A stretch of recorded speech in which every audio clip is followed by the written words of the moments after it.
right, of growth. That you are born from growth. Unafanya nini? Unatambaa. Then you start holding everything, making sure you break all the cups. Sometimes throwing something on the flat screen, causing pressure on people. And then you grow, you become a small adult, you know. You go to teenage, and the life goes on and on and on and on. So I have gone through the cycles of human resource. And today I am a trainer. And training is just part of what I do from a professional perspective. And we do this with Mr. Josh and the team. There's a lot we can do, I can assure you. There's so much we can do. And I think appreciating the fact that your company, through the leadership of Mr. Kithinji, has decided or has found it meaningful to do training is a very important thing. Very, very important thing. He made a statement. He said, when you stop learning, you do what? Yes. The moment you stop learning, you start dying. Now, it's not the physical death. Yeah? Si ati unazimia. Si ile ingine, ile kuzimia ingine. Si ati unazimia kabisa. You start degenerating. And you become irrelevant. One of the things that is continually happening is called technology. Technology is continually evolving, right? Now, the moment you stop appreciating that technology is there and it is continuously evolving, you remain analog. Mnakumbuka zile siku za ninatoka analog ninaenda? Kumbe mnakumbuka? Yeah. So, the moment you stop appreciating that there is continual growth, then you become extinct. So you are there, but you are useless. You're not useful to the organization, right? Today, if you can't use a laptop, are you useful? Yeah? What's a laptop? Smartphone.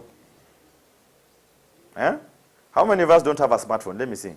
I think I should have a discussion with HR and Mr. Kithinji if you don't have. That is where we begin. Yeah? So, from smartphone. Today, if you give your little boy, girl, who is, how old? 3 years, your smartphone, what will they do? They will even discover what your password is and unlock your phone. Now, kumwambia. You get? So, because we are evolving on a daily basis. We are evolving on a daily basis, okay? So that is me. I am married to one female wife. Yeah, because nowadays people are married to. Yeah, there are many genders. Yeah, so I'm married to one female wife and I have 3 children. The ones that are known, that I know. Yeah. Because when I was growing, I was an interesting guy. But that is growth. So that is me in a nutshell. I want you to introduce yourself, not by the name that I can see and the titles. And I really love your titles. You have media personality, or media and publicity, Hajaingia bado. Oh, do bwana media and publicity. And then there is HR, there's accountant, etc., etc., etc. I may not be able to see all that far, but good. We will get there. I want us to introduce ourselves from that corner. Yeah? And as you introduce yourself, I only need your first name, and the animal or bird that best describes you. That becomes your second name. So now you are unlucky because you have to think on your feet. The rest have an opportunity to creatively imagine what they are. Let's go. So my name is Mark Maina. No, first name only. Where? The second name describes musician according to our local culture. Means is a musician. So give me the animal that describes you.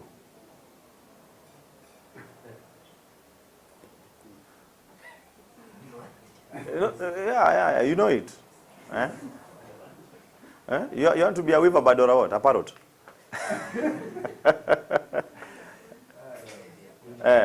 We will come back to you.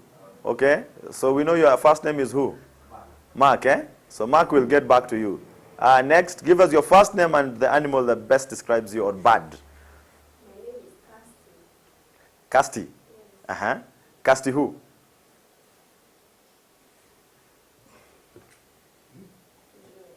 Eh? Wewe. Kuna mnyama inaitwa hivyo? Rhino. Eh? Oh, rhino. Inaitwa goi? Jue. Okay. Sawa. We will stick to the English one.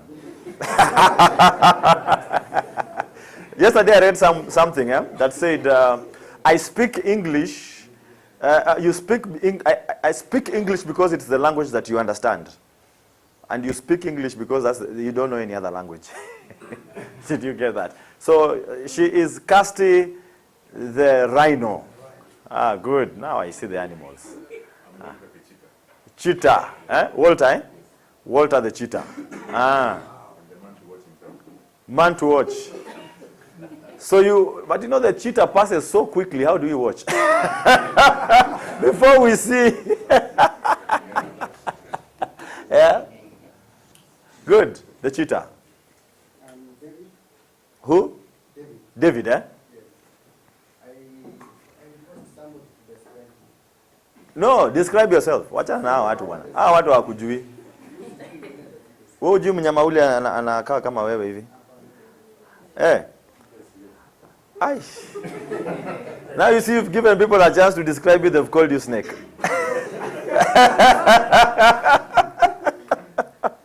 Eh?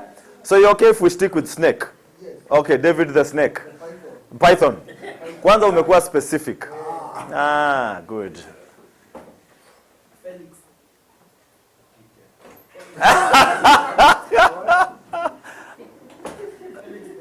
Hare. Sio chicken. Felix the hare. Let's go ahead. Eagle. I was waiting to see the eagle somewhere. Nicholas the eagle. Stewards. Yeah. Hey. Does this guy look like a dove? Hata nyinyi mkiangalia. But we will accept. Next. Yeah. Leopard. You're the cousin to the cheetah, eh? All. Macho kubwa ya inaona usiku. This guy only sees at night. Night vision. Martin? Wolf, eh? Nice. Martin the wolf. Yes. Sio donkey. Donkey. What's the difference between donkey and donkey? My English teacher, eh? Unajua mimi nilienda polling station. Hapa kuna watu wa group of schools. Kithinja, I see you are recruiting well. So you are who, the donkey? Peter? Geoffrey the donkey. If I call you donkey, forgive me.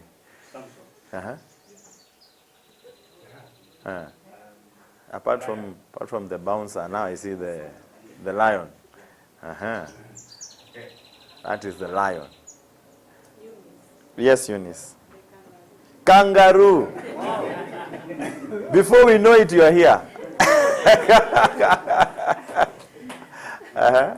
Yes, Mercy. I would say I'm a dove. You're a dove, eh? Yes. I'm gentle. You're gentle. Yes. Is that guy gentle? You guys? Very, eh? He can't even kill a fly. Okay. I think only his family can tell us that. Come here. Christine, the peacock. Peacock. Allah. Hey. Unaona hata hapa hivi ameweka ka kitu, eh? I had to notice. All right, peacock. James. Swallow. Swallow. Yes. Swallow ni mnyama gani? Kale kanapitaka nywa. Hiyo sio ile nyingine inaitwa nini? Swallow ni yako. Ni yako. Kwanza usiku Sasa ile kuna tuta. Okay. Sawa Mr. Swallow. Aha. Kenneth. I'm tempted to say I know number. It is an animal. It is well. Please don't judge anyone here by their name. Mr. Hyena, it is well. I'm sure everyone is waiting for Githinji to speak. Tell us your first name and that animal that describes you. Well, for me, my name is Kevin Joseph. I think I'm what they call me, so each one of them has a name for me. So what do they call you? I don't know. You can tell me. Mukona jina. Ni nani akona guts?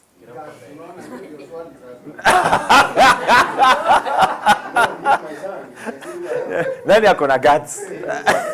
Who is safe?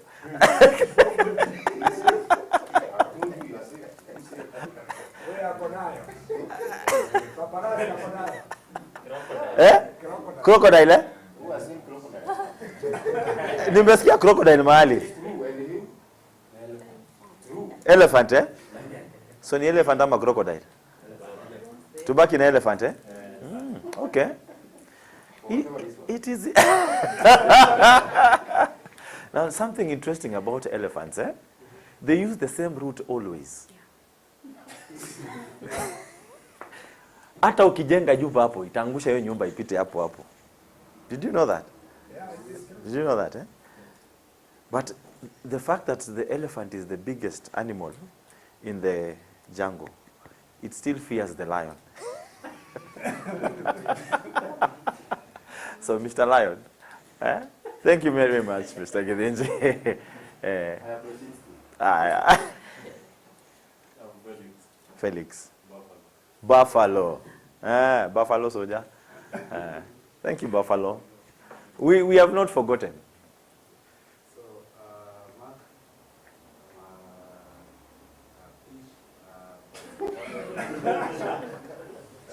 Shark, Allah, you operate in a different environment. Nice one. Thank you, all of you. Thank you very much. You want to tell us what animal you are? Who? Mr. Who? No, I have not heard what that is.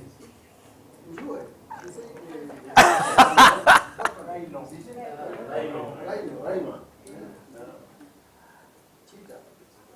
And Mr. David Bag.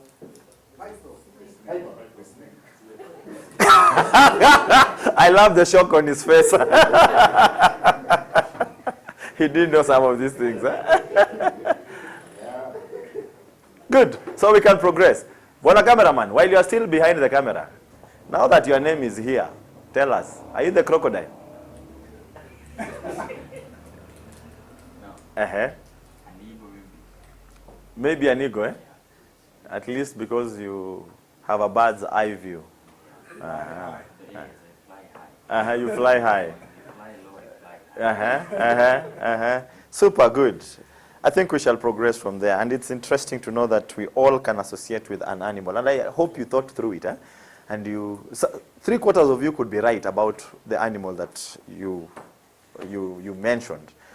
Some of you possibly because of pressure, you just looked for a name and you threw it at us. We will accept. All right? We shall progress. So today we are going to look at a very heavy subject. I'll try to simplify it and make it relevant to all of us. Sawa. So that we are able to be able to learn, as we progress. So we are looking at business etiquette and work ethics. Who has ever heard of the word business etiquette? What is your understanding of the word etiquette? What is your understanding? Ni nini unaelewa ukisikia etiquette?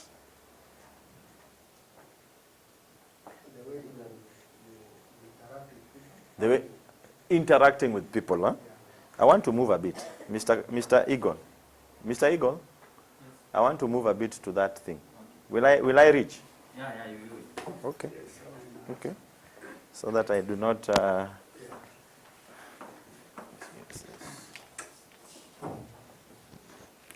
So, according to you, the word etiquette,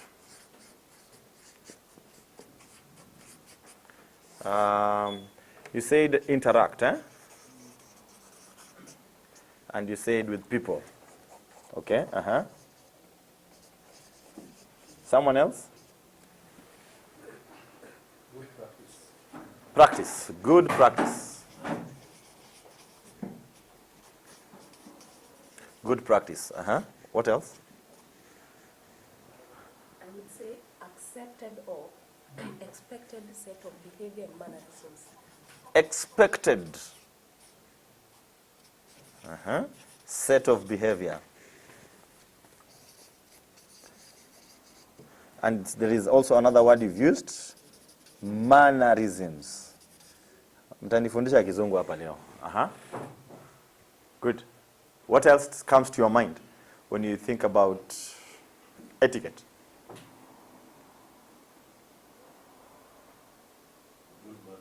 Good manners.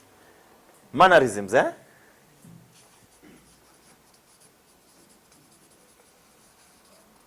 Yeah, all answers are correct, eh? So let's not be afraid of... and by the way, let's put our phones on silent, eh? So that we get as few distractions as possible. If a client is calling, please speak. Eh? That's a bloodline of the company. We don't want to lose revenue. What else comes to your mind when you're thinking about etiquette? This is good enough anyway. Yeah? Etiquette is, someone said, how you interact with people. That was Mr. Python who told us this. How you interact with people. Someone else said it's good. What is your understanding of good practice? Expected set of behaviors and mannerisms. And then, of course, there's good manners. That is etiquette. Have you ever gone to a big hotel, especially Waluya? Umeenda hoteli kubwa.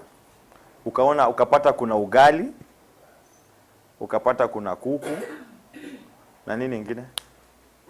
Hizo zingine ni ETC. Yeah? For where I come from, ugali na kuku is standard. The rest is others.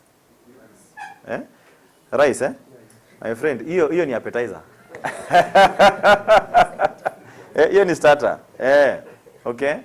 So, and then you're told, yeah, here's the fork, this is the knife. By the way, do you know the knife is held from which end? Ni mkono gani inashikanga kisu? Right ama left? Kithinji, umepeleka watu kwa hoteli, I think it depends because there are some people who are left-handed. Thank you. I thought someone will mention that. We know what is left and right. There's a standard of left and right. You think you're left-handed. If you go to the US, you drive from which side? Are you sure? Yes. You drive on the left? Yes. No,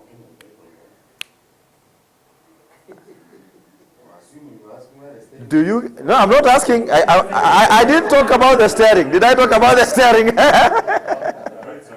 You drive from which end? Yeah? We didn't plan. Absolutely. So in the US, you drive from the right, right?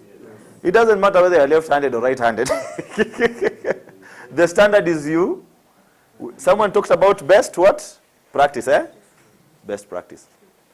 That's what is required. So you drive from the left or from the right. In Kenya, we keep left, yeah.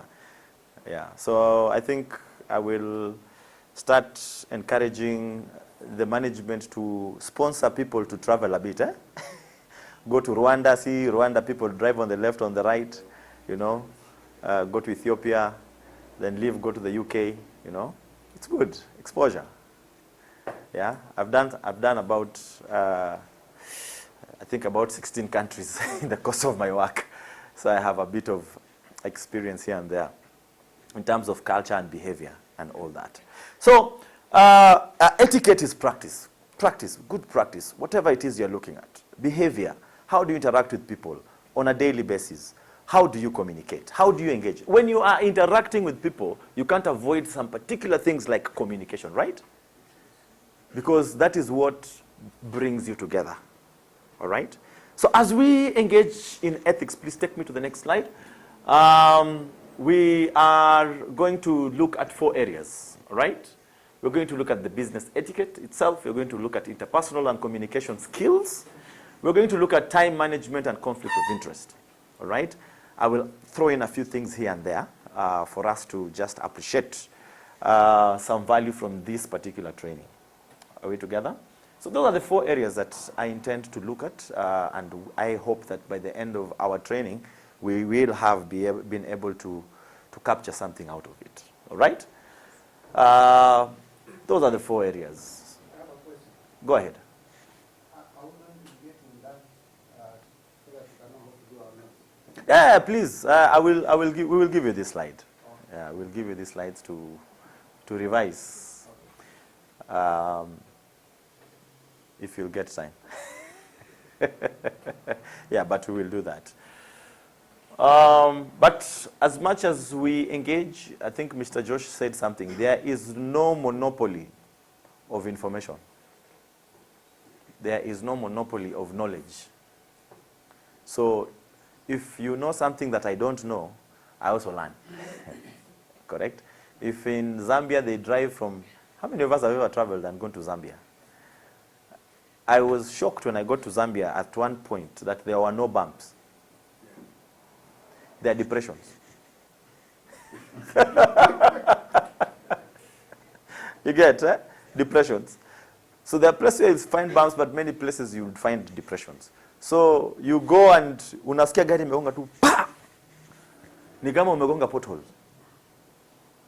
It is worse than even a bump. I prefer the bump. Because a bump, you can fly and manage the car as you move, you know, and all that.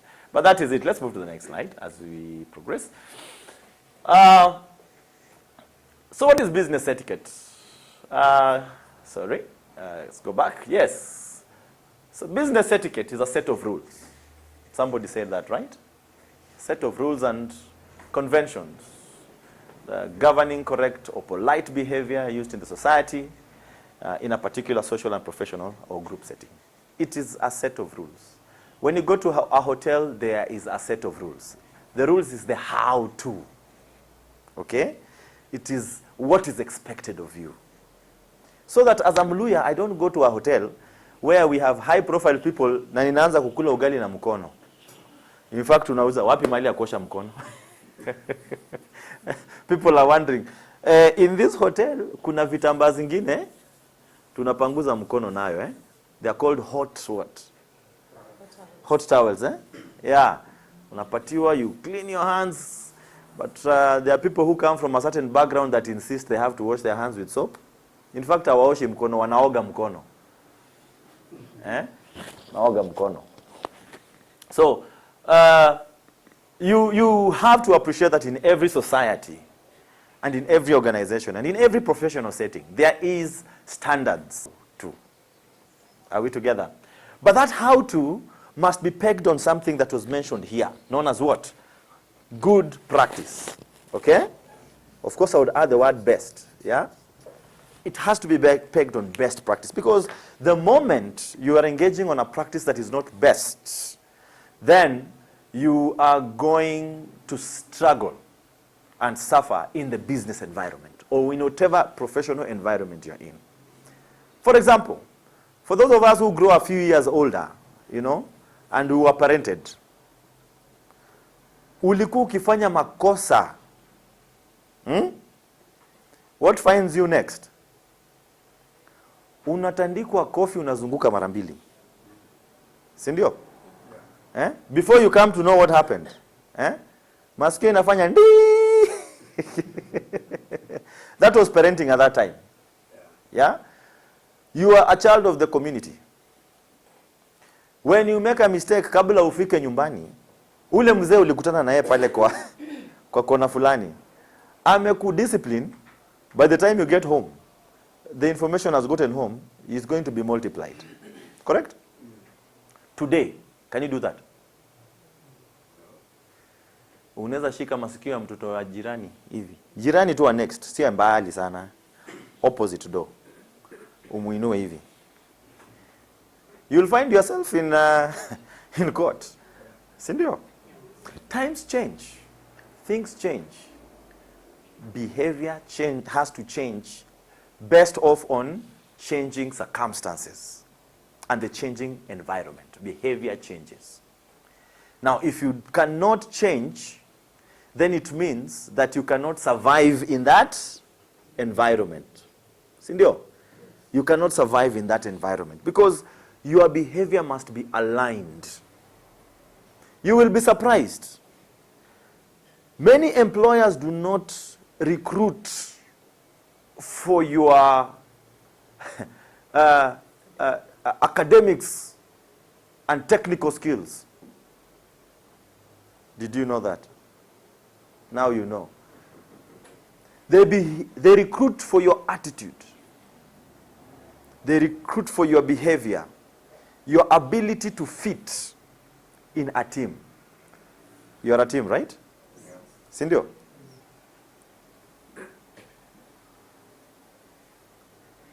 Mr. Lion?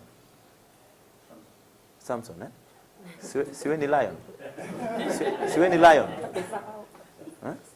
Where's the Lion? That is how quickly we forget. Do you know Mr. Python akona watoto wangapi? Mr. Python? Unajua akona watoto wangapi? We are doing well but not too well. Hata hakuna mtu anajua. Umeficha white, eh? Younger guys would know what that means, eh? Ameficha white. So we are a team, and if we are a team, then it means that we are not a team until we can go past the wall. Until you go past the wall. Otherwise, we are just a set of people working together. We are not a team. We need to find sessions that so-and-so, you know so-and-so's child is unwell and we are all involved. Eh? We are a small company, by the way. Eh? Imagine in Safaricom. You know Safaricom has how many people? You know how many staff Safaricom has? Anyone? Anyone? 400. There are almost 5,000. Now it's Yes. Yeah. They compete with Kenya Airways and East African breweries in those numbers. So it is very likely that the person in the customer service does not know who works in procurement. It is very likely, right? Here we know where everyone works, right? Mahali anakaa, nini, wale wa mushene. Sindio? Eh? Yeah. So we can do better. So behavior in terms of where we are. Now, this then means that there has to be a code of behavior. There must be a code of behavior that delineates ourselves in terms of expectation for social behavior. There are social norms. There are social norms, social behaviors that are acceptable. Sindio? For example, ni siku hizi tu watoto wanaanza kusalimia watu wakubwa. Sasa mambo but kitambo, my friend, eh? If you come from the coast, ilikuwa shikamo. Eh? Eh? Hamjambo. Eh? There was a specific way of greeting people. For example, when I was growing up, I was told you address older people than you or anyone who is in any position as if it's a man, it's good morning, sir. Good morning, madam. Sindio? Basic norms of discipline. When you go to the UK, it's different, eh? You hear, hi dear, hi sweetheart. Now imagine Mr. Ule jamaa amejikunja pale. Eh? Uko mwisho, eh? Anakuja anakuambia, hi sweetheart. How do you react? Eh? Like, ulilala wapi? Eh? So cultures are different from wherever you are. And I was told why they do that. The whites don't remember names very easily. So they find a way of interacting with you in a manner that is soft and helps you to remember. Yeah? Hi, dear. Hi, sweetheart. Eh? So it's a normal thing. It's because they don't remember your name. So wataki kukuuliza jina kila saa. Atuitwa masi nani? And there are conventions and norms that are acceptable. Let's move to the next. Now, why business etiquette? Why do we need to understand business etiquette? What is the need? And the reason is, it differentiates you from others. It differentiates you from others. Because we're in a competitive market. How many of us are from sales? Anyone from sales here? Wewe ndio mtu ya kuuza, Na ndio umekaa karibu na umekaa karibu na the seat of power. Numbers are moving.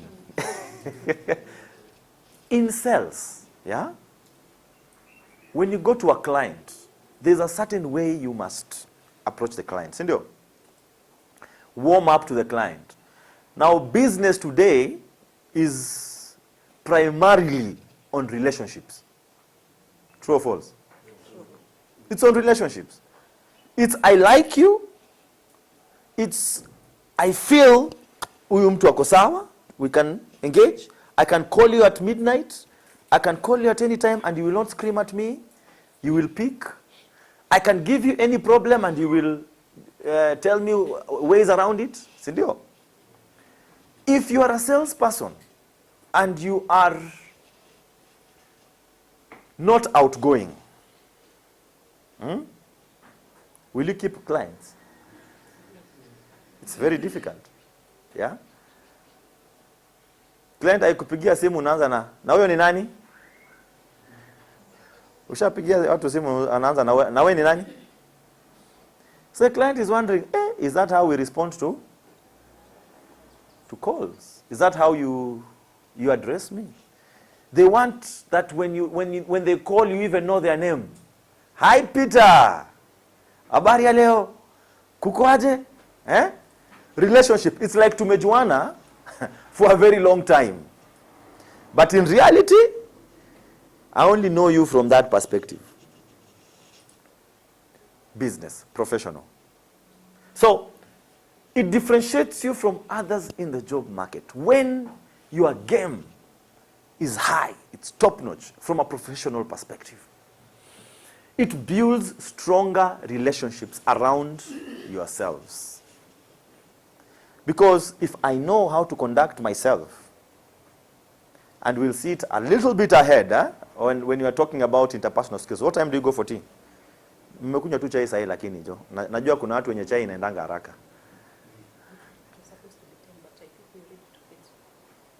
So we are done with tea. We are waiting for lunch. Okay. I need to make this announcement. If you are expecting another tea, there's no other tea. So, hiyo maji kunywa pole pole. Yeah. It builds stronger relationships. Stronger relationships, okay? Because when we know how to behave around each other, najua, there are people who do not want to be messed around with. There are words you use. For example, depending on the community I come from, if you speak particular words, you put me off immediately. Yeah? You know, there are communities where men and women don't interact much. Mahali mwanaume yuko mwanamke hafai kuongea. By the way, they still exist. If you think they don't. Sio kila mtu alizaliwa Nairobi. Yeah, people come from up country where values, I mean those behaviors, those kind of things are still there. It enables you to be confident in a variety of settings and with a variety of people. It honors commitment to excellence and quality and modifies distracting behaviors and develops admired conduct. Also exhibits professionalism, and it develops what we call polished image. Polished image. There are people you want to be around because they seem like they were trained in heaven. Sindio? Especially the ladies, eh? Yeah. Guys, you want to be around, we are in a car. And this is the first training I've come and I've found more men than ladies. It is amazing. I think I have a story to also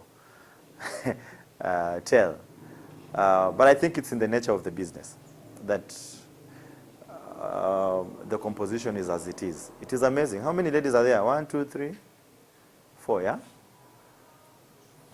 Interesting. We'll get to understand more. Whether it's by design or default. Some are on off. Some are on off. Yeah. I'm not sure they're not 10.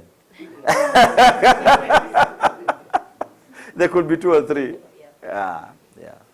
But nothing wrong with that, eh? Nothing wrong with that.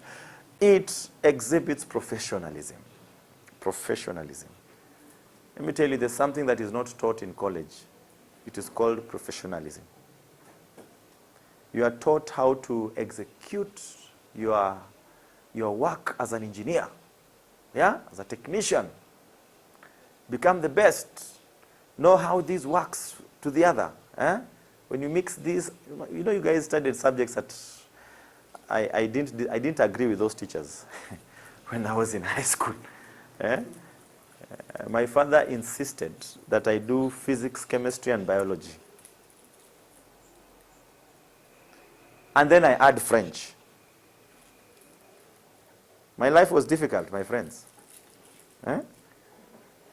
Physics, chemistry, and hii kichwa yangu. Yeah? But I tried. Eh? I tried. That's why I'm here. I tried. Very tough.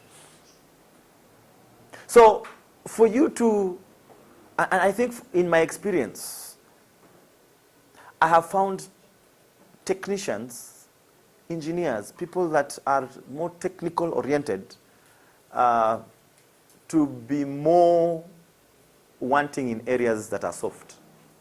Because their minds are focused on what?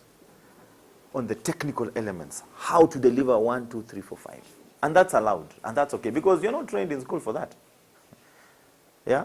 Ukiambia huyu mtu aende atoe speech, anakuangalia. Anashindwa, what do you want me to do? But when you tell them to go down to the actuals, anafanya vizuri sana. You get? And that's very, very natural. Let's move. Interpersonal relationships and communications. What do you understand by interpersonal relationships? What do you understand by that? Interpersonal.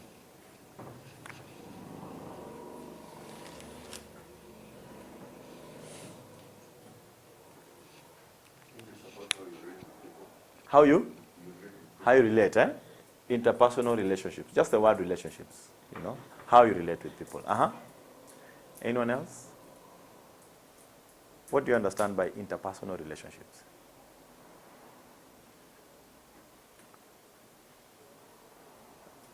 Anyone else? I said all our answers are right, eh? Na hata unaweza ongea na Kiswahili hakuna shida. Nitai-convert. All right, let's move. Let's begin by defining relationships. Yeah?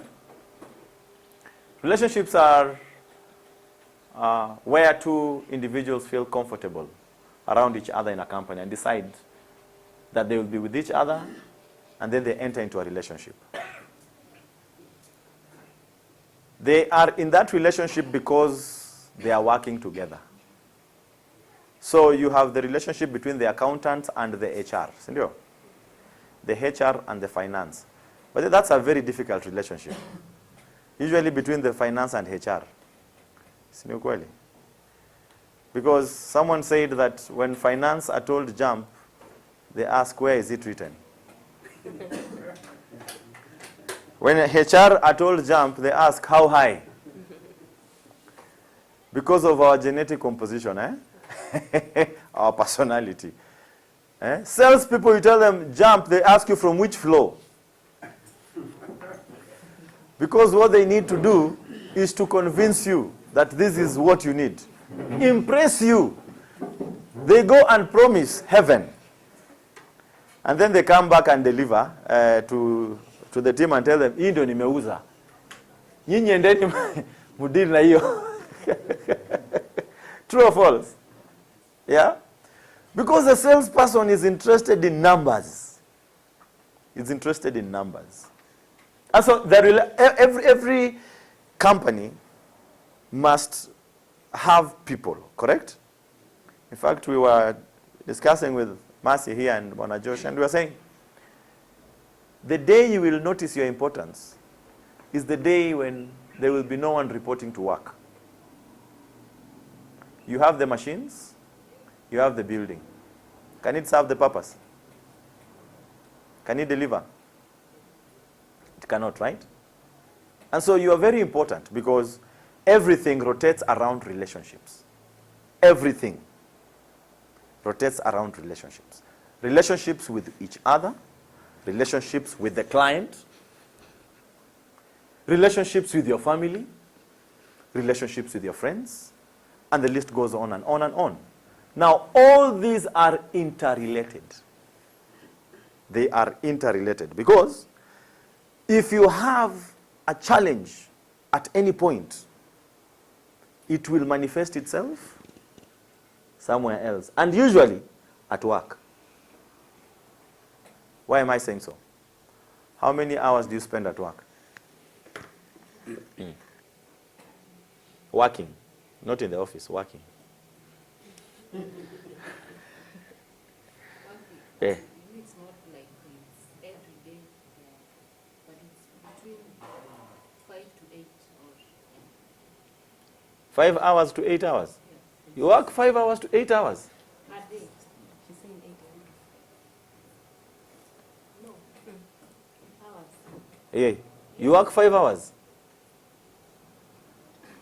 Yes. I want to come to your work. I want to be employed. I will apply. 5 hours? Working. 5 hours.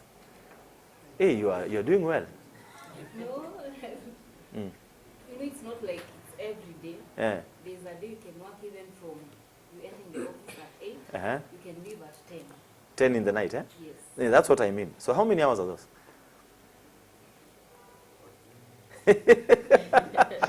That's what I meant.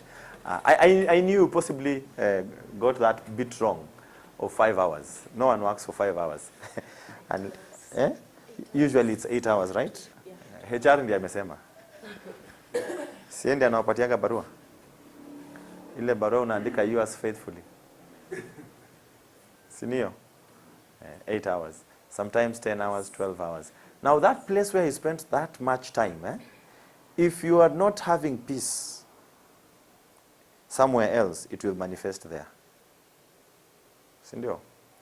That is where people will get to know, ai, huyu mtu leo akai na mudu mzuri.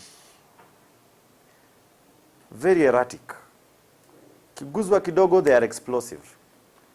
We didn't know this person that way. They used to be cheerful, charming, right? Akiingia hivi kila mtu anajua ameingia. You know, there are people who walk in the office and everyone knows. All places I used to work, they used to tell me I have a sauti kama ya pastor. Nikiingia hivi kila mtu anajua nimeingia. Because I had a habit of trying to say hi to almost everybody. And my reason, because I was HR, I needed to find out whether there is any change on anybody. It's very easy. The people who say hi, hi. Then I come tomorrow, I say hi, hi. I'll note there's a problem. Kuna kashida hapo, sindio? It is important to check the pulse of each other, sindio? Let me tell you something. You are only as effective out there as you are effective in the office, around each other. If you are not in a good mood, if you are not in the right state of mind, you know, nowadays we have a lot of mental mental issues, people with mental issues. In the medical world, you understand this. Yeah? We have a lot of people, I mean, since COVID time, that is when I started hearing those things. I think they were there before, just that they were not flashed out as they have been flashed out so much. But they used to be there. But today you hear a lot of, especially younger people saying, I mean, niko na stress. I was surprised when my 9-year-old came and told me, Daddy, niko na stress. I looked at her, then I asked her, do you understand the meaning of stress? Si uko na chakula? Unalala chini kwa floor? Hapana. Si uko na nguo? Unaenda shule? Stress ni ya nini? You know, there's this friend of mine at school. She keeps making funny statements about me. That's the source of her stress. It was not at home. It was at school. She spends about 8-9 hours in school. So it is almost obvious that the majority of her stress will come from where? From school. Majority of your stress will come from here. Sindio?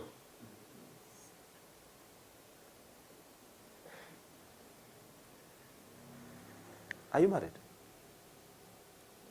You are, yeah? Sema proudly. Sema, yes, I am. Sindio? Unless you are not proudly married. Yeah? What time do you get home? 6:30, Hapo 7,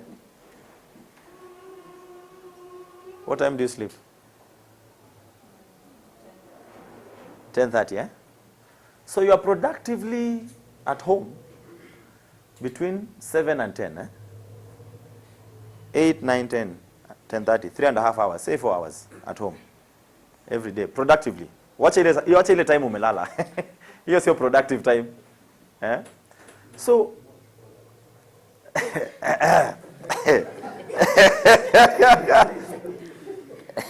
kuna time ya most productive. It is well. Hiyo most productive inakuwa kama 30 minutes hivi. Ikienda zaidi ya hiyo. So kuna ile most productive ukiwa na mjamaa, alafu kuna ingine most productive ukiwa na watoto, si ndio? Then you are supposed to be also making food, preparing for the next day, etc, etc. You possibly have very productive time with your spouse for 30 minutes. Si ndio?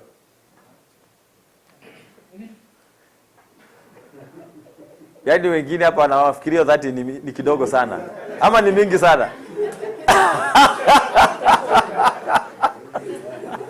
Hadi ni mingi. Oh my God.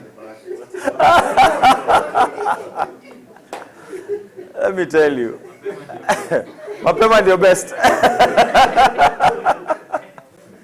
Let me tell you. Please make that relationship work now. Because a few years from now, mtakuwa nyinyi wawili tu. And then you'll have to deal with each other. So, you can imagine that unless there's a very big problem at home, but all factors being constant, the biggest problem you'll have will be from here. Because of how so-and-so spoke to you. Vile fulani behave towards you. Yeah? Work related. I need this report, it didn't come on time. You know, some reports are like on a conveyor belt. My outcome is dependent on particular person's outcome. Especially in supply chain. Nani ako supply chain? Wapi supply chain? Uko hapo karibu na... Okay. Be careful. Supply chain makes the final decision based off on many others. Si ndio? Finance, department gani ingine? Logistics. So at the end of the day, for you to deliver, you need 2 or 3 others to have given you their outcome at the right time. Otherwise, there will be a delay. Si ndio? And when there is a delay, utasikia sauti ya nani? Kabla usikia customer utakuwa umesikia nani? Unajua management ni nani?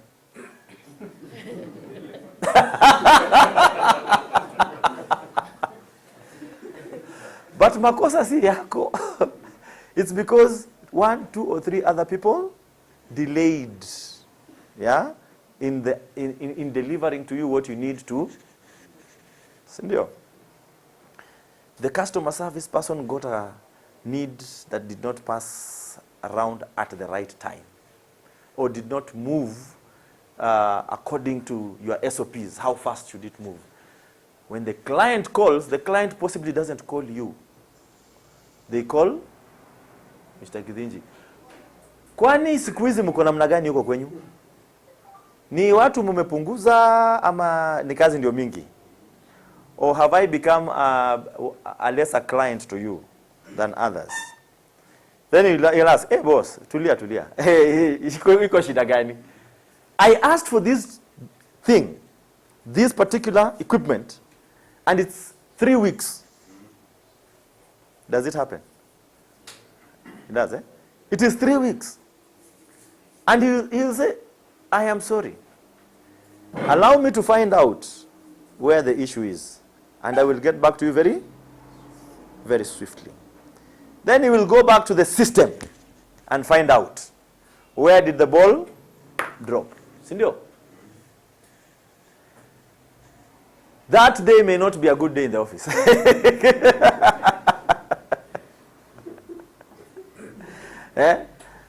And it may not be the only day that may not be good, because you'll have to start working to ensure that you can be trusted, in terms of your ability to deliver. It is because 1 or 2 people put you in that.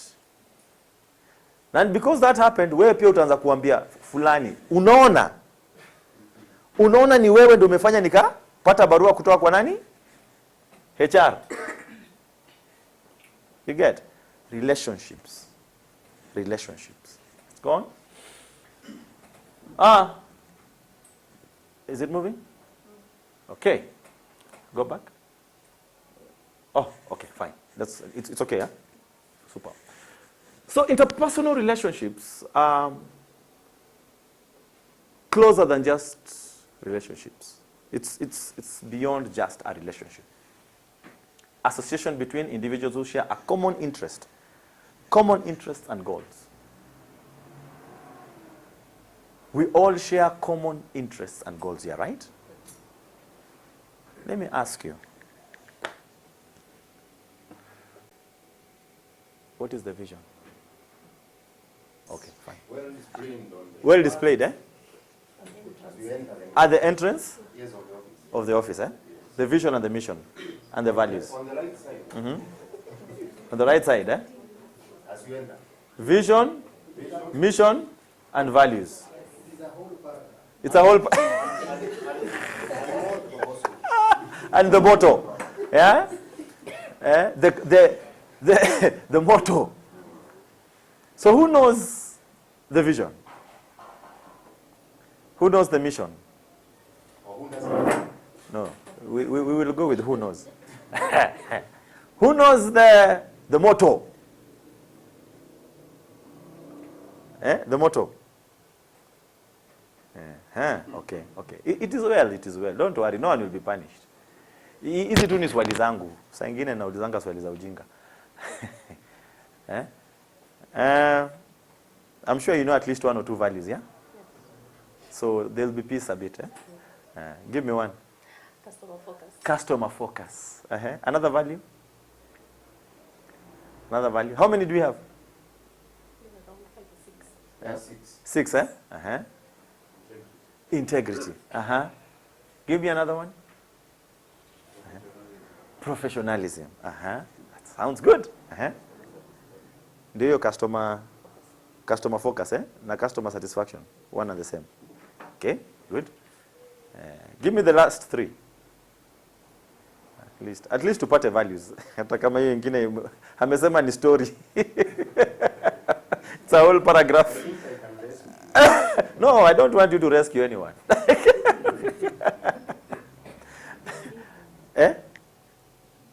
Ulikuwa unasema? No. Teamwork, kuna teamwork? Yeah, number one is teamwork. Number one is teamwork. Okay. Teamwork and team spirit. Teamwork and team spirit, One and the same. Yes. Good. Two more? Okay. Acha tu niwapatie tu. Assignment simple. Please, Madam HR. Yes. Just make sure all these guys know why they exist in this company. Not just to earn a salary, At least know why you exist. Sindio? Because if you go to a client and they ask you, what do you believe in as a company? What are you going to say? Mr. Sales? What do you believe in? At Lued. What is your philosophy? You get what I mean, You get what I mean, right? It is important. It is important to associate. I'm told you are the oldest in the company. I just heard. Is it true or false? No. Not in age, Ama ndo sababu umenyoa nywele watu wasione. Umeficha miaka. You've been there for a while, right? And why have you been there for this while?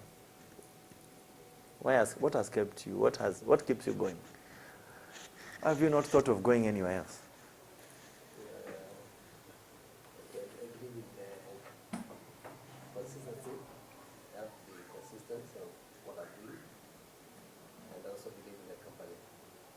So you believe in the company. So we need to go an extra mile. Yeah, we need to go an extra mile. Know what the company believes in. Know what is the vision. What is the mission. What are the core values. That is what describes Lued. You can only thrive and be excited to be in a place that you believe in. Sindio? A place where you know what the management believes in. And you ask yourself, do I also believe in the same? Let me give you this example. One of those years, many years, when I was trying to move from one company to another, I went to an interview. And this company that wanted to recruit were pro-abortion. They were pro-abortion. It was an NGO. And they were going to pay me quite some good money, by all means. But the first question they asked me, not the first, somewhere in between, I performed very well in the interview. I don't remember going to an interview where I didn't get the job. And they asked me, are you pro-life? Or what? The other opposite of pro-life is what? Anti-life. So they use the word pro-life, Or do you support abortion? And I thought about my own values and what I believe in. And I told them clearly, my friend, the only abortion I support is where it is going to endanger the mother's life. I told them, the rest of the abortions, I don't support. And that's how I didn't get that job. You get? The opposite would have been me just being desperate and getting the job, and then I get in there and every time I'm shocked. Hey! Ati mwaka tumekuwa na 10,000 abortions. You can imagine, Shock on me, because my values and their values are not, they're not in sync. That is what you need to establish. Are your values and the company values in sync? Is what the company believing in the same as what you believe in? So I told you, you said you spend how many hours? 12.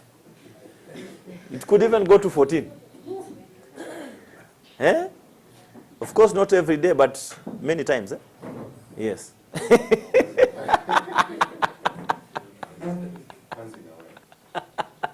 Yeah. But we spend minimum 8 hours. Minimum. It can get more than that. It does, Yes, sometimes. It pays to believe, to know what you believe in, why you are working, where you are working. Sindio? Hiyo homework nimewachia. So what is the vision? To be a regional leader in procurement and supply of medical agents and devices. Regional leader. Regional leader Mm. in procurement and supply of medical and equipment, laboratory agents and consumables. Regional leader, procurement and supply. The vision here is to be a regional leader. And a regional leader here possibly is very specific to, is it Africa as a region, or is it East Africa as a region? East Africa for now, right? As a region. And because of that, it means that every activity, everything you do is focused around expansion. Correct? And visibility. Because you can't be a leader if no one knows about you. Correct? Safaricom is a leader because even mtoto amezaliwa anajua vile Safaricom inaimba hivyo kwa TV, si ndio? Let me not use Safaricom. Let me use Coca-Cola. Coca-Cola is a company that is known. When you're going to buy toothpaste, what do you buy? Hey, wacheni kumjibia. What do you buy? Do you go and ask for toothpaste? You ask for what? Colgate. Si ndio? Na wewe unanuaga nini? Ama unanua ile iko? Yenye iko. And please, if you need to remove your tie, remove it. Don't kill yourself, please. There's peace. If it's too hot, don't kill yourself in a jacket and all that. Yeah? Be as comfortable as possible. Mr. Python, which toothpaste do you buy?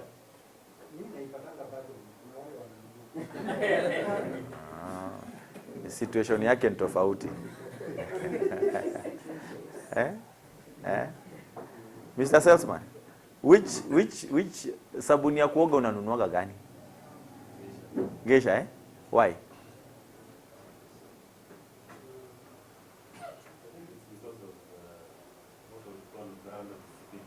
Brand visibility. Yes. Brand visibility. Si ndio? Ukienda kununua kitu ya kupaka mkate, unanunuaga nini? Kwa nini? Is it the only one in the market? It's the others. Kwanza uendangi kusema nataka margarine, unasema nataka Blue Band.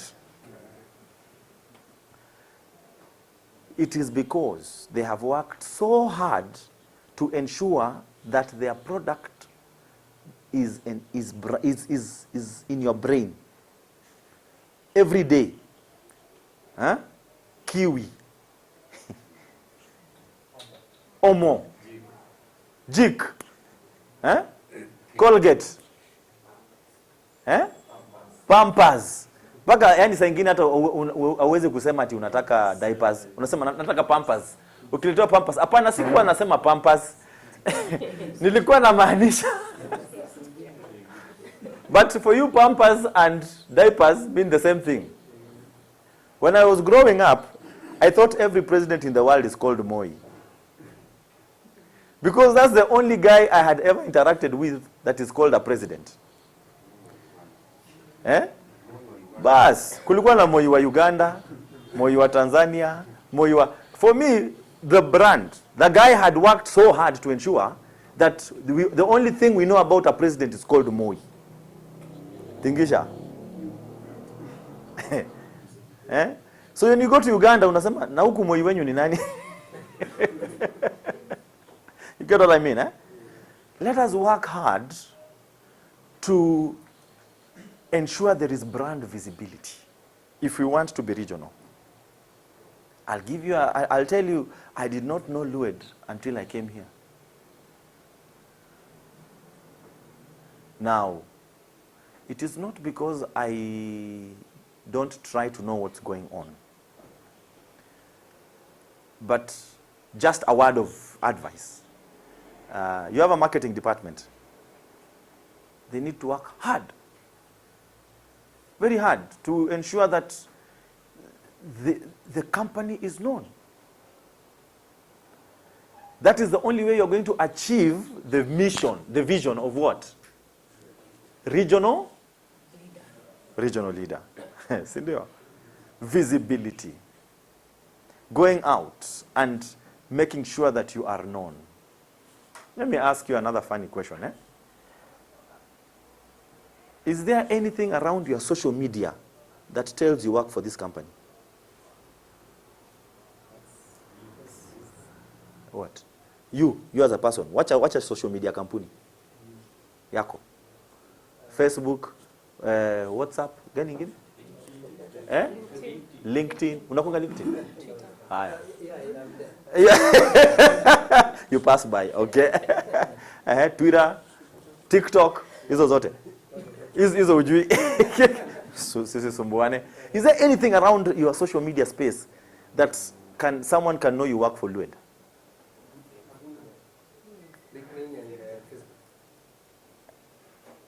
So on your Facebook, it shows you work for Lued.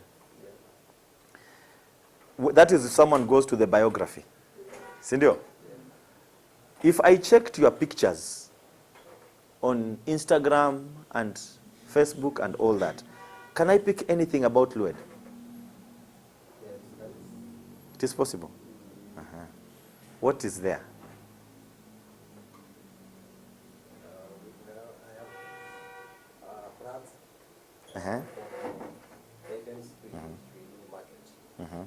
So you've put them on your page. Good. Those are some of the very simple ways of getting the world to know about you. Because social media is so powerful. It is so powerful that kwanza siku hizi Instagram, WhatsApp status, watu wanaeka vitu. So Lued ni nini? Like, good. An opportunity to do what? To explain who we are. And that information moves and moves and moves and moves. Are we together? Very good. Individuals who are compatible with each other enter into interpersonal relationships, and people must gel well for a stronger and healthy relationship. That's why you are here. Gel well. Remember, I asked you, do you know how many children he has? And you have no clue. You get? And that's just one of them. And it's just him I asked. I'm sure if I asked all of us, we possibly have little information about each other. Have we gelled well? Have we gelled well? Some, Hapa na pale. Hapa na pale. We can do better, sindio? Because the more you know about each other, the better you relate. Correct? How many of us are in alumni WhatsApp groups? High school alumni. If you are not, you're a liar. How many of us are in our high school alumni? Whether it's primary or high school, whatever it is. Uilana to enjoy. Lakini sawa, tutamsamea. Tutamsamea. Why are you in those groups? Why? To keep in touch, like no communications which are coming through. Why did you join those groups? Because you have a past, You have a history. Sindio? There is something that bonded you so much, so close together, that when you remember so and so unacheka. Because of their behavior, or what they used to say, or what they used to do. Sindio? You were so proud about your school that if anyone talks badly about your school, you will defend it with your last blood. True or false? Sindio? Apart from giving you education, what else did they do to you? Now, I'll tell you this. It is not the school. It is your colleagues. It is your friends. It is those people you interacted with for 4 years. And you knew each other so well that you want to continue the relationship after 10 years, 20 years later. I'm in my primary school WhatsApp group. And I was in primary about 35 years ago. And we are still there. It is because of those relationships that we built around that time. Okay? They say, can we go visit a certain teacher? Yes, we will go. Because that teacher built something that we all remember. Can I say the same of you? Can I say the same of you? There's work to do, Cindy. Good. Let's move on. Next is to understand the importance of having these interpersonal relationships. It's because they serve as a critical role in both your work and success and career progress. They serve a critical role. Let me tell you, today, you do not progress because of how much you know. You don't progress because of your level of education and kind of certificates you have. You progress because of the networks that you make. Tumeelewana mpaka hapa? Tumeelewana? Kuna jamaa mwenye ni trade minister. Mnajua jina yake? Trade CS. Anaitwa nani?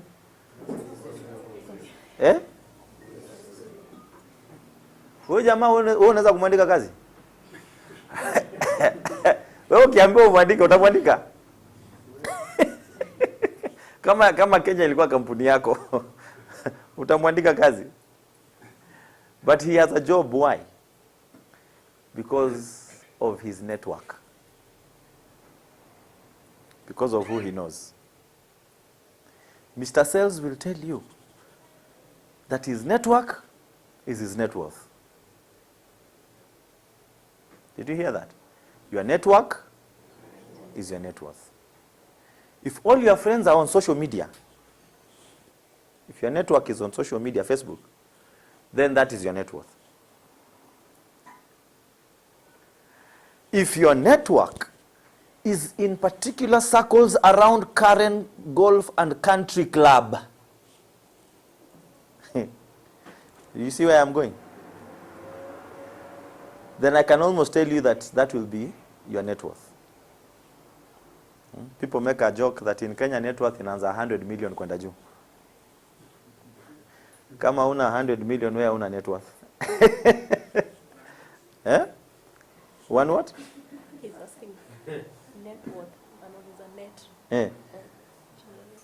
Oh, kuna watu wako worth lakini hawana net. So they are working towards the net. You get what I mean, Your network is very important. Your network is here. Your network for the salesperson is here and it's out there. It is on who you know that connects you to the next and connects you to the next. If my child has a problem, eye problem, I need to ask somebody, mtoto wangu akona shida ya macho, sijui nimpeleka wapi. Then you'll hear, Jaribu Lions Hospital. I hope you supply medical equipment to them. To Lions? No, we We tried. tried, You will get there. You try? They don't buy locally. They don't buy locally. Hey, mpaka you know they don't buy locally. Yeah. So I will tell them, go to Lions or go to Kikuyu, because I know. If you don't know, you will make all the mistakes until you get to the point of delivery. You get what I mean? So networks are very, very important. Let's move on.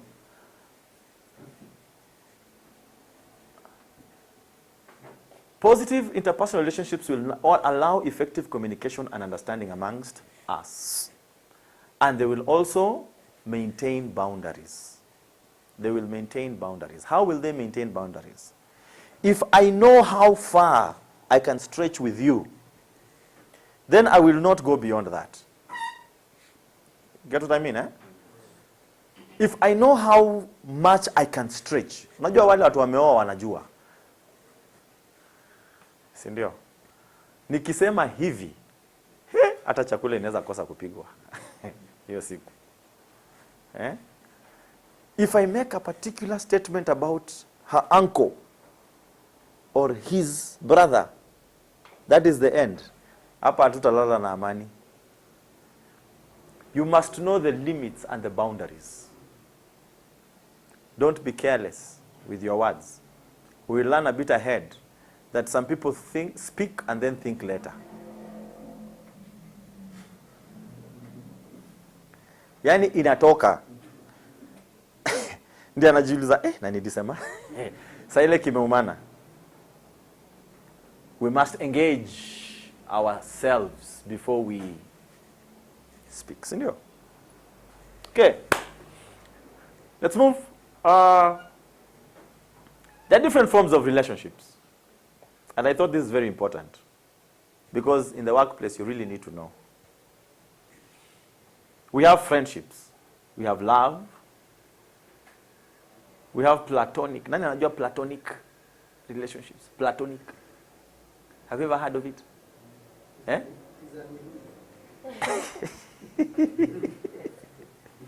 It is not a scientific word. Let's start there.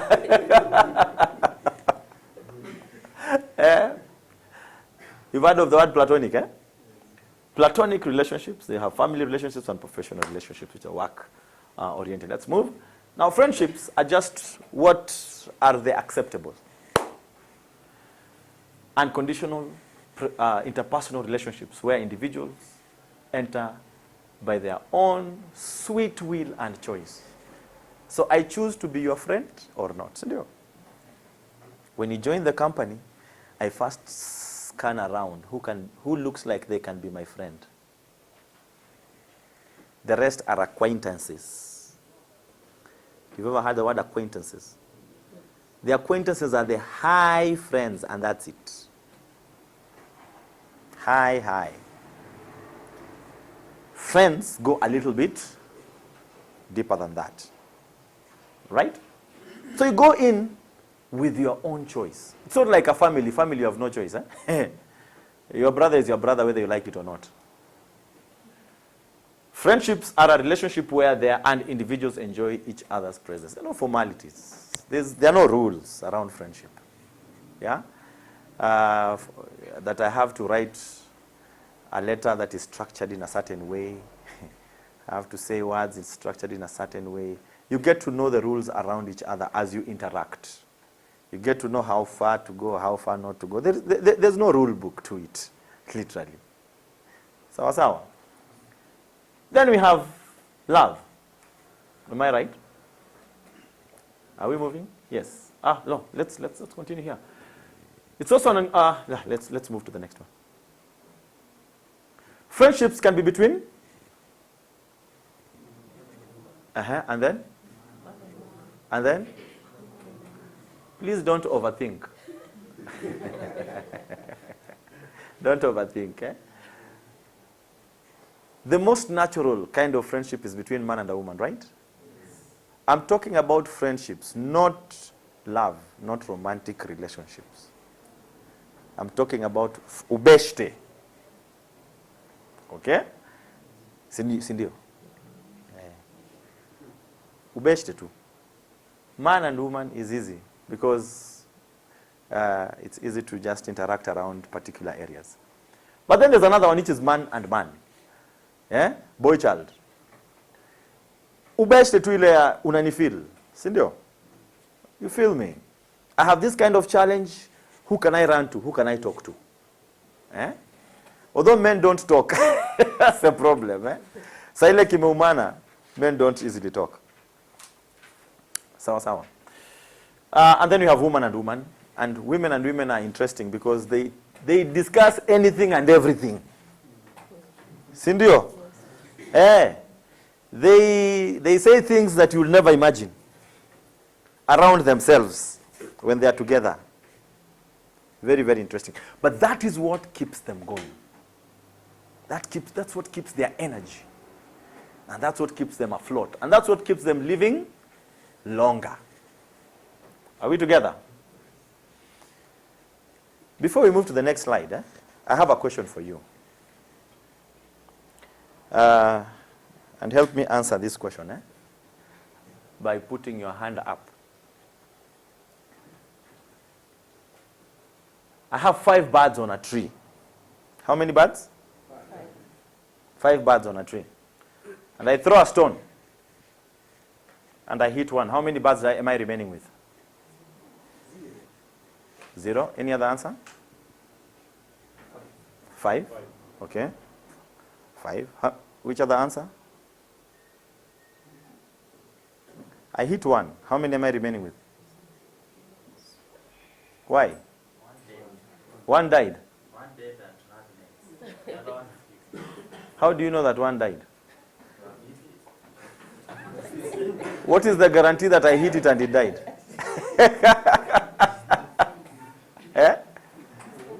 There are still 5. The truth is that I have no other bird remaining, right? Why? Because they all did what? They all flew away.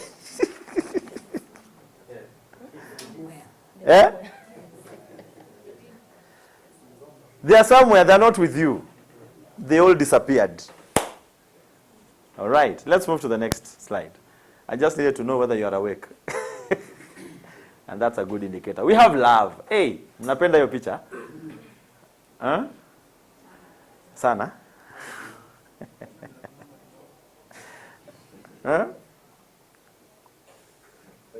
Kuna ule jamaa mwenye ameimba wimbo kama anaendesha baiskeli. Anaitwa nani? Ule anapendanga kuimba wimbo ya love kama msichana wake kama anaendesha baiskeli. Anaitwa nani? Sio watu wengi wanaimbanga hiyo wimbo. It's just one musician in Kenya who has done that.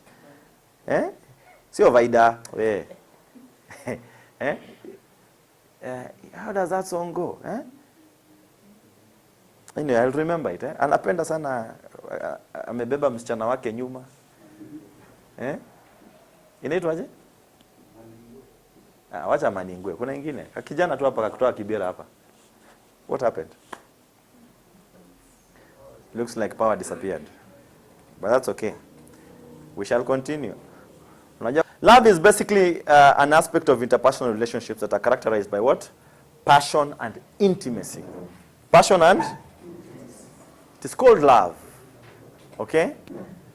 And sometimes it happens in companies where friendship begins as a friendship, and then in the process of time, because you're human beings, you do what? You end up doing what? Graduating it to something else. And it is not evil. It is not wrong. Do you have a policy on romantic relationships? Okay. Tutawaandikia. Tutawaandikia policies around romantic relationships in the office. Because we are human, sindio? And we see beauty and we appreciate it. Now that we have fewer ladies in this company.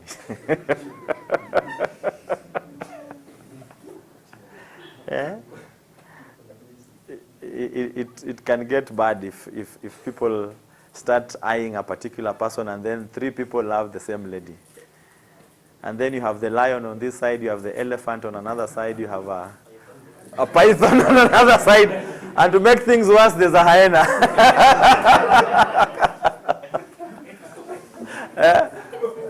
People it can be bad, eh? Yeah. So people get to a point where then relationships graduate from one to another. And that is, the company needs to know how to handle it. Company needs to know how to handle it. Because when the HR writes a show cause letter to one person who is in love with another, what will automatically happen? Ule mwingine atamchukia. Si ndio? Because you are targeting my kipenzi cha roho yangu. Soft spot. You are targeting my kipenzi. So you need to know how to handle relationships when they graduate. Will this person keep working in the same company? You get, eh? Will they keep working in the same department? What will happen? Uh-huh. Now that you don't have it. Some companies prefer that you don't work in the same department. And especially in departments where there can be a conflict of interest, which we will see a little bit ahead. Because if I am in accounts, like you are, and your sweetheart is in procurement, what is most likely to happen?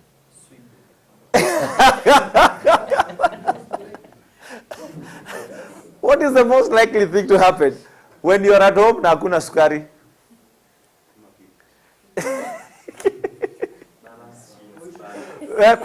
Tutajaribu kubalance sheets, eh? Yeah. It's called creative accounting. Eh? You become a creative accountant and you start balancing numbers the way you know how. You get what I mean, eh? So it will create a conflict of interest. It will create a problem. You are in which other department? Yeah? Do you have? You are in sales, head of sales, and you are in a relationship with the head of HR. This is hypothetical, please. Eh? Don't overthink.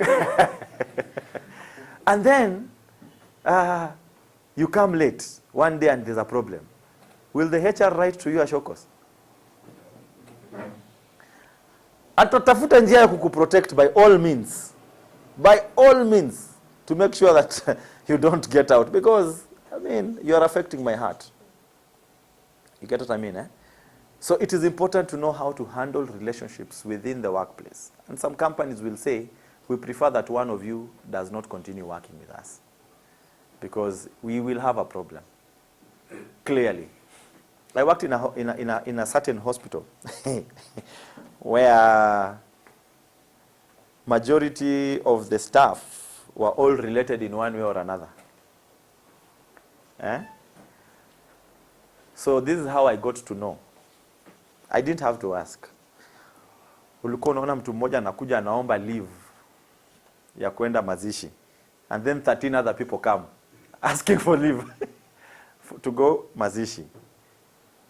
Ninajua hao wote wamekufiwa na mtu mmoja. You get? So it's a dangerous thing. Because a department can shut down. Because we all lost our father. How can we not go and bury? Are we together? Let's move. We have platonic relationships. Now these are interesting ones, eh? Where you are in a relationship that has no what? No benefits. Mr. Python understands this very well. Eh? You have no desire for each other. It is not romantically tied. It doesn't have any connotations, nothing. But you are very good friends. Hao ndo wanaitwaga BFF, si ndio? Bestie, eh? bestie. But it's just that tunapendana sana, lakini hatupendani mpaka pale.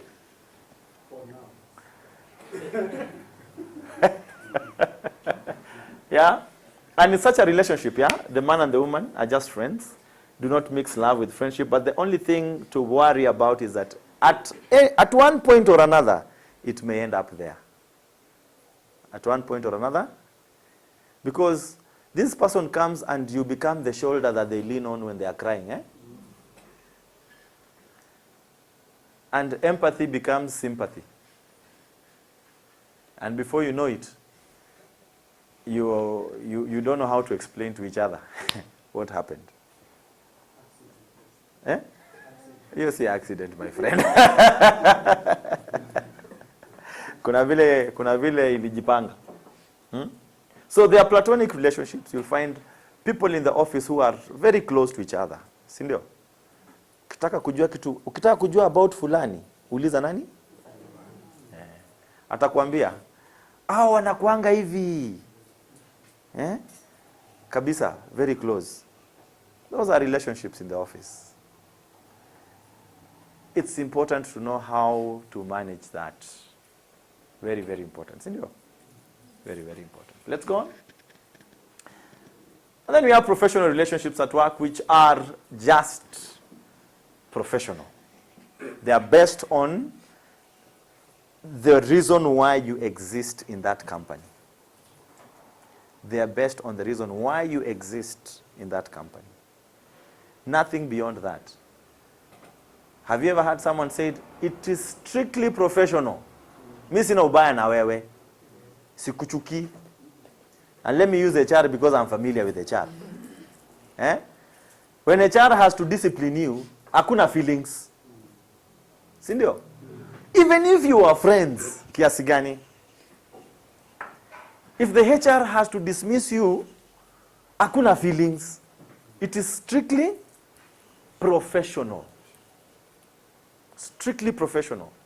It is strictly that you did this, you did the other, and unfortunately, you have subverted our company policies, and it is called gross misconduct. We have to let you go. Sindio? Uliamka ukaamua utaenda utukane MD. Ile ilikutuma huko sijui. Sasa ile umekaa na HR unamwambia, "Aki mimi sijui ni shetani mgani aliniingia." Aki sijui ni shetani mgani. Maybe you are high on something. Yeah. And unfortunately, process has to follow, due process has to follow, to be followed. And things go the way they go. So individuals sharing a professional relationships are called colleagues. That's where you hear someone saying, "Oh, that's my colleague. That is my colleague." That is how you refer to each other. Colleague, colleague, colleague. Sindio? My colleague in accounts department. My colleague in... When it is romantic and love, that is my friend, hakuna colleague at home. That is my who? Mnaitananga aje? Bae. Ni bei ama ni bae? Bay, That's my bay. That is my whatever, sweetheart. Python. Unajua ingine? Okay. I see. Honey. Let's progress. A few factors that affect interpersonal relationships at work. And remember, I say it, that your relationship at work is so important because you spend majority of your time where? In the workplace. How you manage that depends on how best you deliver. How you manage that depends on how much you are able to deliver. Let me just take you back. Yeah. Before you move on and then forget. Like in my background, being in HR, maybe what can you tell us, or how can you enlighten us to be able to understand, so that you see now we've started from friendships and the various relationships of course it's a small group. Probably I'm friends with her. She's my desk mate. But for example, it comes to a work issue.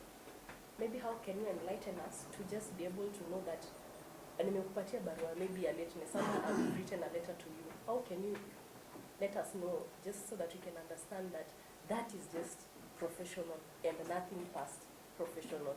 How can we just like focus on the facts and not amenionea, tulikosana, that's that. Ananichimba, wananitaka niende. I am the black sheep. I remember I asked a question, do we have policies? Yes. Is everyone aware of what the policies state? Mr. Python is shaking his head so much that I thought it atoka.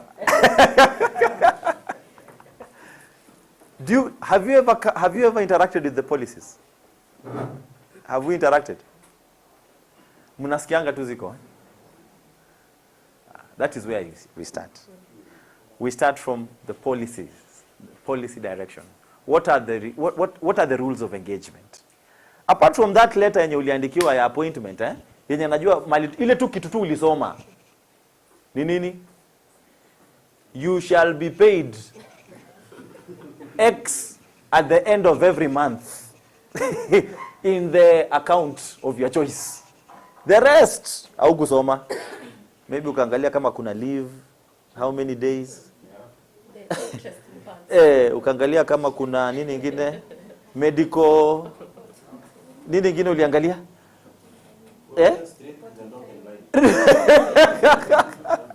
Alafu kaenda ukasign. Keka full stop. Beyond that, there is something called the rules of engagement. The working conditions, the requirements, the policies. They are supposed to be communicated to all of us. We should be aware. Madam HR. Then they sign a document that says, I have read. So that if you make a mistake, I only make reference to a document that you signed and you said you read, and hakuna feelings, my friend. Hakuna feelings. Ni tu you have crossed the line. I used to tell people that HR is a person that people love and hate at the same time in equal measure. People love to hate you. Because when you write a letter saying that beginning next year, your salary has been reviewed to 1, 2, 3, 4. My friend, HR ndio mtu wetu. HR ni mtu wetu. Tafadhali, next time ukienda kuongea na mdosi, mwambie angalia hapa pia, lakini mwambie tumeshukuru. Mwambie tumesema asante sana. But when the opposite happens, when you have made a mistake, you have also to understand that every action has a consequence. Sindio? Every action has a consequence. Either you will be celebrated or you will be reprimanded. Utaambiwa wewe mahali umeanza. Remember at a point I said relationships, interpersonal relationships help people understand boundaries. Remember I said that, Boundaries. Because there is no open roof in a relationship. Even in marriage, people divorce. Sindio? Because of why? Let me speak like a Kenyan. Because of why? Because someone crossed a certain boundary. Na akaambiwa, my friend, this far, no further. Hata Ruto alifika mahali akasema enough is. Those are politicians. Sometimes you don't know what they mean when they make some statements. There's a point where you say enough is enough. I'm not going to stomach this anymore. But now there are rules of how to engage, disengage, or help someone. Remember, there is nothing personal. There is nothing personal. Yeah? If someone became creative in accounts and it was known, there will just be a process that will be followed. But the process has to be very clear. It is known from here to here to here to here. Sindio? So as much as you are friends, even you yourself in your own capacities as friends, kuna mahali jamaa akipita atusalimiani. Sindio? Kwanza ladies ni wasa, hawaongeleshani my friend. Hawaongeleshani. For 2-3 weeks, they are not talking to each other. Guys can recover after a drink or two. If they drink, that is. Or after one activity or another. So boundaries have to be respected.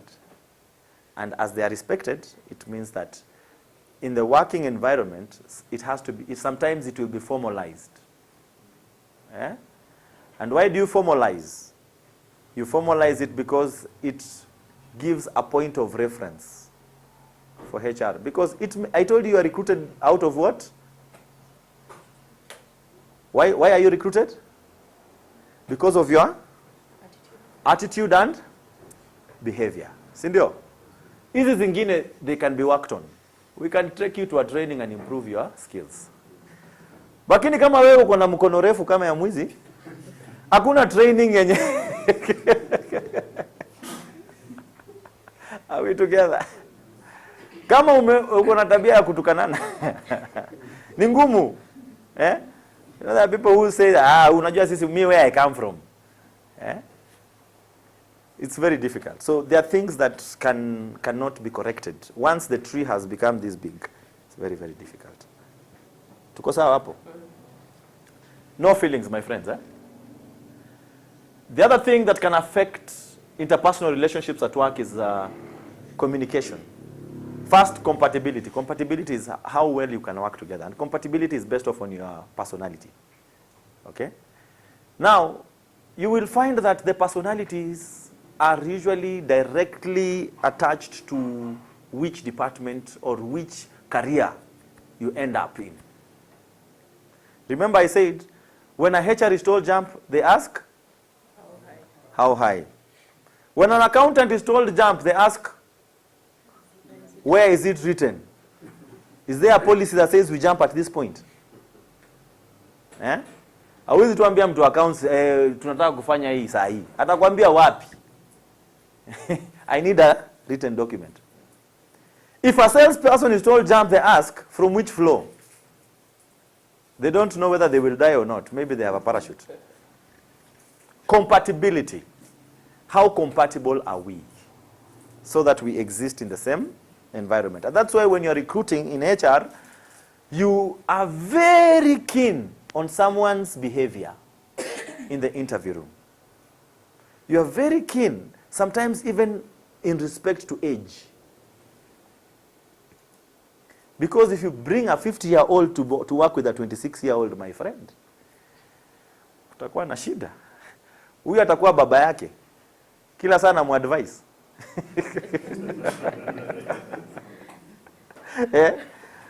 My friend, when I was your age,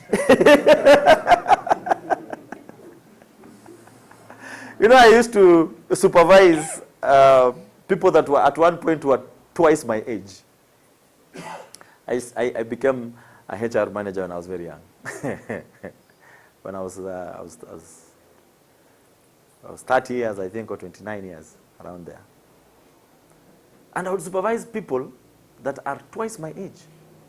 And you are seated with someone in a room, and they want to advise you. Mwambia kijana. Kijana, mimi nimeishi miaka mingi kushinda. You get? So you must now at that point be firm. And tell this person, we are not in that environment. You can advise me somewhere else. But hapa, I need to advise you. Because ukiendelea barabara unaenda, utajipata nje. Na usinilaumu. Because I can see further than what you say you have seen. Are we together? So compatibility is very important as you recruit, as you engage, as you people come on board. As people are working in a department, how compatible are they? Kuna mtu mwenye ni short fuse. Mnawajua eh? Ukiguza kidogo my friend, hata glasi inatupwa. Eh? Kuna watu wenye they don't talk. Imagine you have a HR who doesn't talk. Anakaanga tu kwa ofisi yake. That's why HR people must be outgoing. It is a personality. Yeah? They must know what is going on around.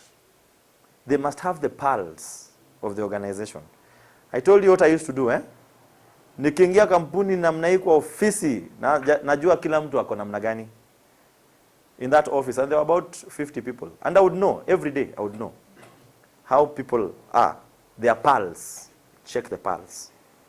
Because if you don't understand that, it affects production. It affects output. Let me give you another story before we go for lunch. Eh? We have how many minutes to lunch? Bado tuko na time mingi sana. Eh? There was this gentleman who was known to be very hyper. This guy would be the first to come into the company and ana harakata ya kutoka from the production floor. It was a manufacturing company. So he was known. Then suddenly, jamaa ameanza kuchelewa, anaingiaga 30 minutes late. Anakaa ni kama kuna stress, kuna issues. Anakuwa a bit touchy. Ukifanya kitu anaweza kukupatia jibu yenye huko una expect. Then what the supervisor came to me akaniambia, Wasike, mimi nimechoka na huyu jamaa. Tafadhali hapa tumekuja kufanya kazi. Hatujakuja hapa ku babysit. Na hapa tumekuja kufanya kazi eh. Kama huyu jamaa hataki kazi, si tumreplace tu haraka na kazi iendelee, because me I'm being affected. Huyu jamaa anachelewaga kila siku. You know. I said, okay. Then I called him to my office and I told him, I want you to tell me what is going on. Just be open with me. Don't look at me as HR. Eh? Niangalie kama rafiki yako. Just like a colleague. Tell me what's going on. And the gentleman told me, a few weeks ago, my wife left me. Na aliniacha na katoto. Akaenda. Sasa, mimi kila siku lazima niamke, nipeleke huyu mtoto kwa daycare. Ndio nikuje job. Na nikitoka job lazima niende nimchukue kutoka daycare, niende nyumbani nimtengezee chakula. Tucheze kidogo, ni make sure amelala. And the cycle goes on and on every day. Remember, I'm not a woman. So I don't have the natural ability of managing this. So I have to be both babana, and it was taking a toll on him. It was, first he's emotionally disturbed. Kwa nini bibi yangu aliniwacha? And it was under bad circumstances. Alichotwa na jamaa mwingine.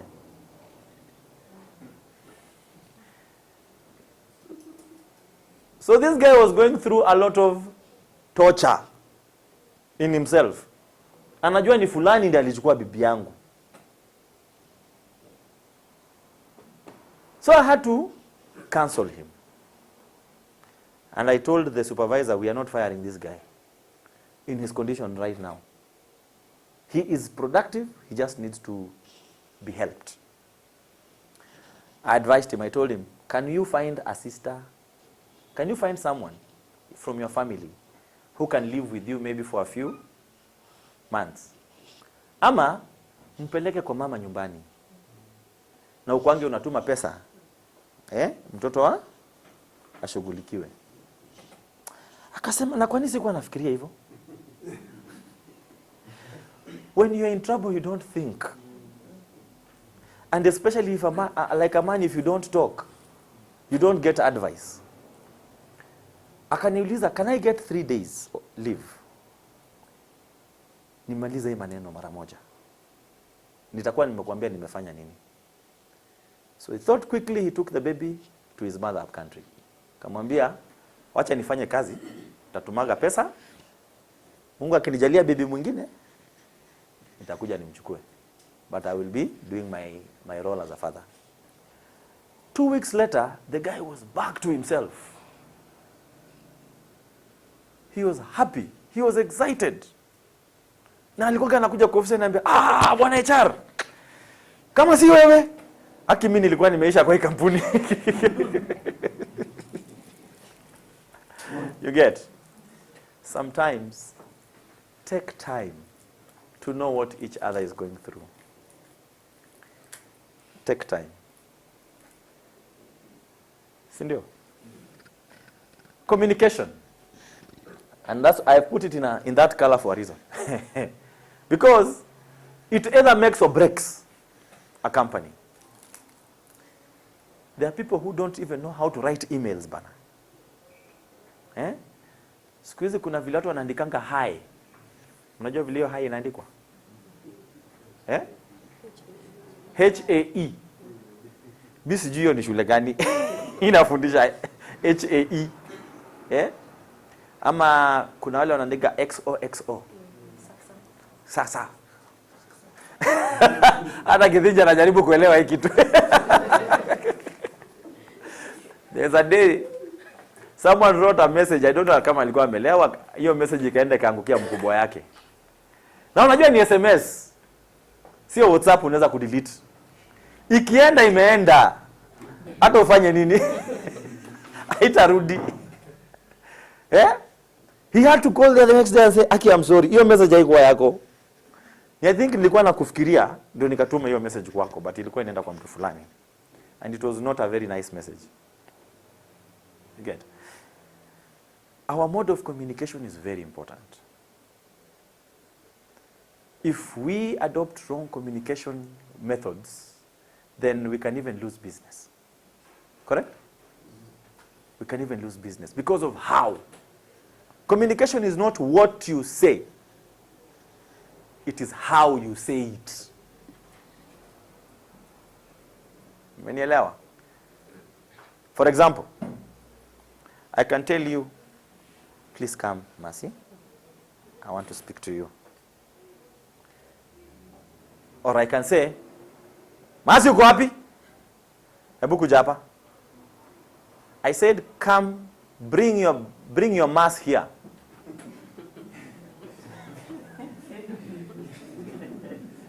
I've said the same thing. Right? See, I've said the same thing. I'm just calling her. But it is not what I said. It is how I said it. And sometimes I said that some people think after they've spoken. There are different personalities. Kuna watu wenye hata wajuangi kile walisema baadaye. Ndiye anaambiwa lakini ulikuwa unaongea aje wewe? And then there are people who have a personality where tukikosana tunamalizana hapa. Alafu tuna move on. Vile tutamalizana. So they will end up saying terrible things, Uko na kichwa kama ya mama yako.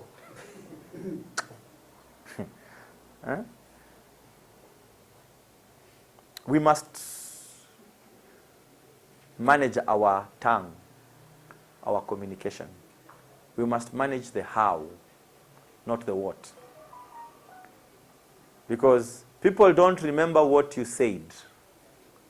They remember how you made them feel with what you said. Are we together? People remember how you made them with what you said.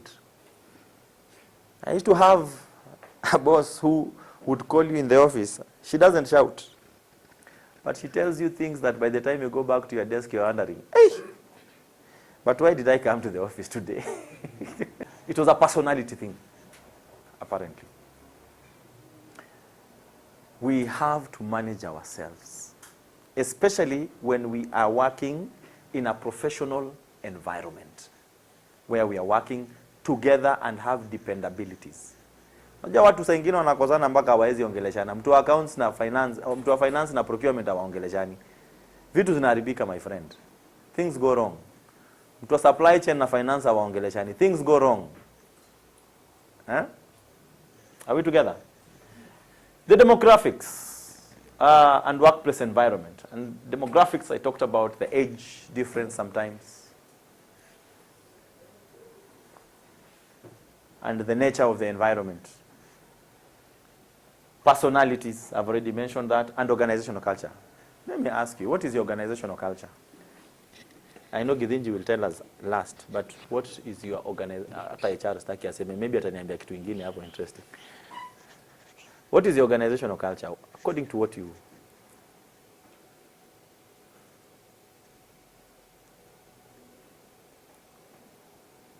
Is there a culture that has been communicated, or you feel this is our culture?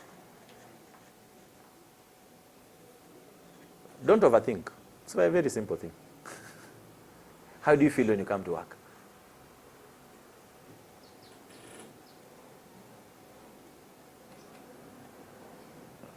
Okay.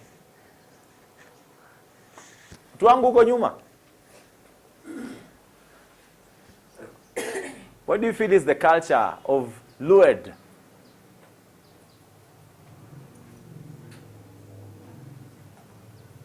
Okay, okay.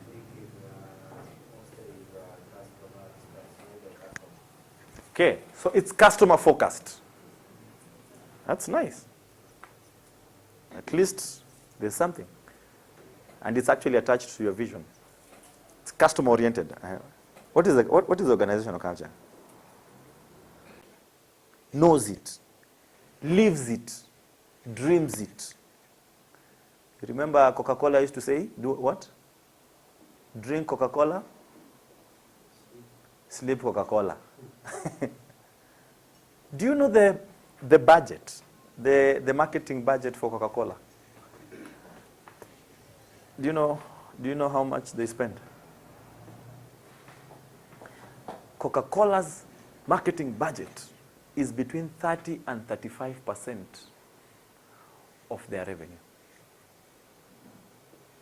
Do you know you're talking billions? Do they do that because you don't know Coca-Cola? It's because they want to maintain a brand in you. They want to keep pumping because they know that they have competition. And do you know do you know the competition of Coca-Cola? Huh? Who is the competition? Which other one? Huh? Huh? Let me tell you this. You are wrong. Coca-Cola does not care about Pepsi because they can't even compete them. The competition for Coca-Cola is water and coffee. Not even beer, coffee. Because even beer takers take coffee. True? So their biggest competition is coffee and water. That's why Coca-Cola bought a water company. You get? They bought a water company because they understand that they need to also drive a certain product that brings in that kind of revenue. They can't compete water. They cannot. Because who is going to substitute water for Coca-Cola, for soda? If I want water, I want water, my friend. I'm not asking for soda. So they understand who their competition is. Now, you must ensure that that culture that you have created is in people's brains and hearts. And they live by it. They don't just read it. They live by it. Are we together? So what happens? Go back to where you missed the road. Go and create it. Because I'm sure when anyone enters the company, they don't even know what you believe in. All they know is that they are paid at the end of the month. True or false? You are paid at the end of the month. Kasi jalipwa, hey, iko shida, my friend. I will not deliver. Yeah? But if you believe in something, whether you are paid or not, people are even wanavumilia. Wanasema tunajua tu kampuni yetu nikashida tu kadogo. They will be back. Nikashida tu. Tunaamini watu wetu because you have created an honest a culture of honesty. That when the MD comes out and says something, you believe him 100%. Aki amesema ukweli. Adanganyangi. But there are places where the MD stands up to say something, nasema, I